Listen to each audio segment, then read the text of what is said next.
Salut les amis! Cette vidéo sur le Vendredi Saint sera moins déglingos que les premières parce qu'on va rentrer dans une espèce de contemplation et suivre la Passion de Jésus. Donc dans l'album Scandale à Jérusalem, les pages de la Passion sont plus le reflet de ma propre contemplation et on va y rentrer. Allez, c'est parti, on ferme les rideaux. On éteint la lumière. Coucou. Hop, on commence dans la nuit du jeudi au vendredi. Voilà, je me suis fait un super balai là avec une flèche au bout. Hein. Donc nous sommes chez Caïphe, le grand prêtre Pierre, la loutre ici là, vient de renier Jésus pour la 3e fois. Et Jésus se tourne vers lui et le regarde. Donc, nous ne voyons pas le regard de Jésus. Chacun peut s'imaginer quel est ce regard. Case suivante, ici, là, voilà. Eh bien, Pierre rentre dans une sorte de ténèbres. L'absence de texte dans les images suivantes permet d'intérioriser cet événement. Et va-t-il sortir de cette ténèbre? Et dans la case suivante, ici, là, on voit Pierre qui sort de chez Caïphe, descend les escaliers, et encore toute une zone d'ombre, ici, et Pierre rentre dans une petite lueur d'espérance. À la page 17, je saute une page, hein, nous sommes directement le Vendredi Saint au matin. Nous ne voyons rien de la flagellation, à part peut-être une suggestion ici. On ne voit rien du couronnement d'épines, des insultes et des moqueries qu'endure Jésus, sinon à travers les disciples d'Emmaüs, les deux là, qui racontent ce qu'ils ont vu ce vendredi. Donc ils racontent un peu le procès chez Pilate, le chemin de croix, tout ça. Pilate est représenté en caméléon, là, voilà, changeant de couleur selon les rebondissements un peu de cette journée. Il essaye de faire en sorte que Jésus ne soit pas crucifié, mais il n'y arrive pas à cause de la pression. Et à la fin, il se lave les mains pour montrer qu'il n'est pas responsable de cette décision. À la page 18, il est intéressant de remarquer deux cases successives qui sont celle-ci et celle qui est juste en dessous. Et on retrouve les mêmes personnages qui avaient assisté à un miracle de Jésus dans le tome 2 Galilée, une affaire qui tourne, et qui étaient remplis d'admiration pour lui. On va zoomer. Voilà, ben regardez, on retrouve les mêmes animaux en haut et en bas. Vous avez le chien ici et là. Vous avez l'ours ici et là. L'oiseau ici et là. Vous voyez, le tigre, le koala.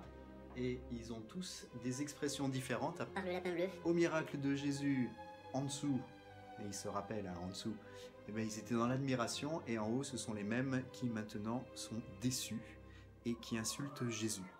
Page 18, en bas, vous remarquerez la couleur de fond. Elvin a mis des couleurs de plus en plus sombres au fur et à mesure que la mort de Jésus approche. À la page suivante, page 19, regardez toujours cette couleur de fond qui prend de l'intensité au fur et à mesure que l'action se déroule.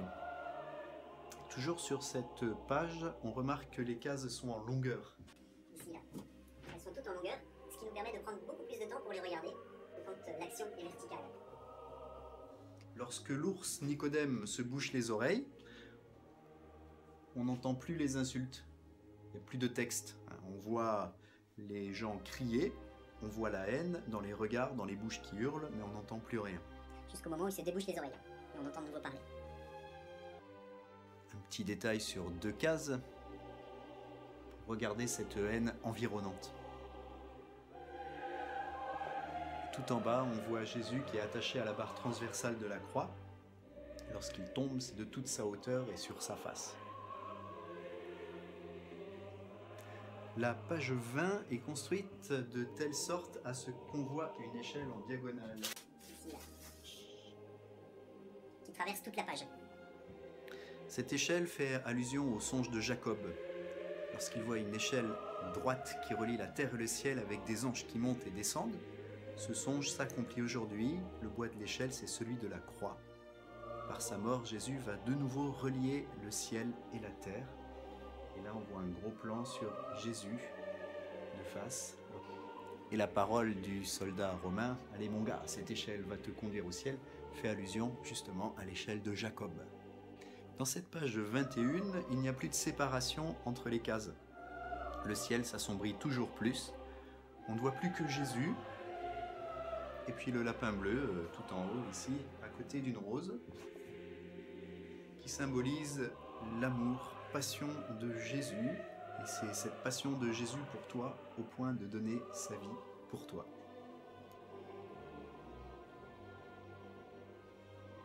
Lorsqu'on tourne la page, notre regard est pris par l'ensemble, puisque ça, c'est la page de gauche, et ça, c'est la page de droite. Donc il n'y a pas de cases, et toutes les deux pages sont remplies de cette image qui est le centre de la foi, Jésus qui donne sa vie pour le monde. Ça, on en parlera plus tard de cette image parce qu'elle est tellement riche en symboles. Page 24, le ciel devient rouge, toujours la couleur de cette passion intense, et Jésus pousse un cri. Ce cri récapitule toutes les souffrances du monde, toutes celles qu'on ne peut pas exprimer autrement qu'en criant. Et le rideau du temple va se déchirer en deux ici. Le rideau du temple, il était en fait fait pour séparer les hommes du lieu le plus sacré de la terre, qu'on appelait le Saint des Saints. Là encore, ce rideau déchiré est un peu le signe pour dire que Dieu refuse toute séparation, qu'il est venu pour être proche des gens et non pas confiné, comme nous, dans un lieu à part. Page 25, les foules s'en vont, muettes, abattues, tristes, désespérées. Il y a juste un petit ray de lumière qui traverse le centurion. Centurion qui reconnaît en Jésus le Fils de Dieu à la manière dont il a donné sa vie. Pages 26 et 27, on voit Nicodème qui doit faire un choix. Nicodème, c'est lui. Ça, c'est le centurion. Le choix de Nicodème, c'est dans quelques heures, tout Jérusalem va fêter la Pâque juive pour laquelle il fallait se purifier. La Pâque, c'était la veille du sabbat, le vendredi soir. Nicodème ne veut pas laisser Jésus sur la croix tout le week-end, mais le problème, c'est que s'il touche un mort, il devient, selon la loi, impur et il ne pourra plus fêter la Pâque. Alors il réfléchit un bon moment, là. On voit que ça fume. Là. Et finalement, il va choisir de s'occuper de Jésus. On voit Nicodème et Joseph d'Arimathie qui viennent réclamer le corps de Jésus à Pilate, caméléon. Et la plongée nous montre bien la supériorité des Romains sur le peuple juif et qu'il faut leur demander leur accord. Pilate est d'accord. Ils vont acheter un linceul. Donc on voit que le vendeur, le zèbre, lui s'en fiche de la mort de Jésus. Et on voit tout à fait ce que ça fait quand quelqu'un de nos proches meurt et qu'on est dans le deuil. Et qu'il y a la joie à côté et la joie nous agresse. On n'est pas capable de nous réjouir. Ils achètent le linceul et le parfum. Et les images suivantes sont sans parole.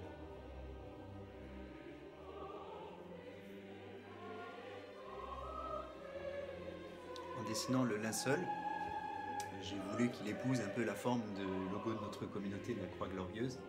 Et le linceul qui est sur la croix pour symboliser la mort et la résurrection, puisque le linceul était là dans le tombeau. Et on retrouve un petit peu les mêmes mouvements sur l'échelle qui symbolisent la croix. Petite explication de cette image où Joseph d'Arimathie ici et Nicodème descendent Jésus de la croix.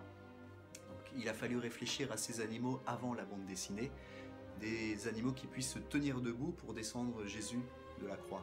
Alors, on ne pouvait pas faire avec un oiseau ou avec un poisson, enfin, ni un cheval, vous voyez, il fallait des animaux qui aient cette corpulence. Première chose. Deuxième chose, Jésus était beaucoup plus réaliste. Il avait la bouche grande ouverte, la bouche de quelqu'un qui agonise.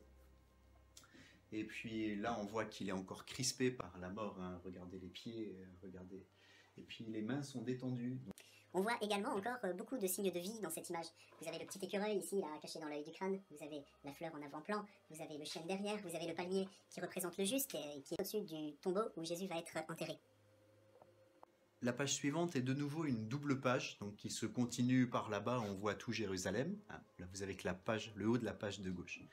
Et on zoome de la mise au tombeau. Joseph et Nicodème sortent, et puis on les voit en tout petit, là, en train de retourner du jardin. Vous avez la crucifixion ici, et ils redescendent à Jérusalem. Un détail sur la mise au tombeau, là on est à l'intérieur du tombeau. Il y a une pierre pour préparer le corps et après on le met derrière là dans un renfoncement. Voilà. Donc vous avez le linceul ici qui va servir à couvrir Jésus et qu'à la résurrection on retrouvera mais sans Jésus. Et après on voit les gestes de tendresse de Joseph d'Arimathie. Regardez la forme de ses doigts. Puis Nicodème, pareil, il est en train d'embrasser presque les plaies de la main de Jésus.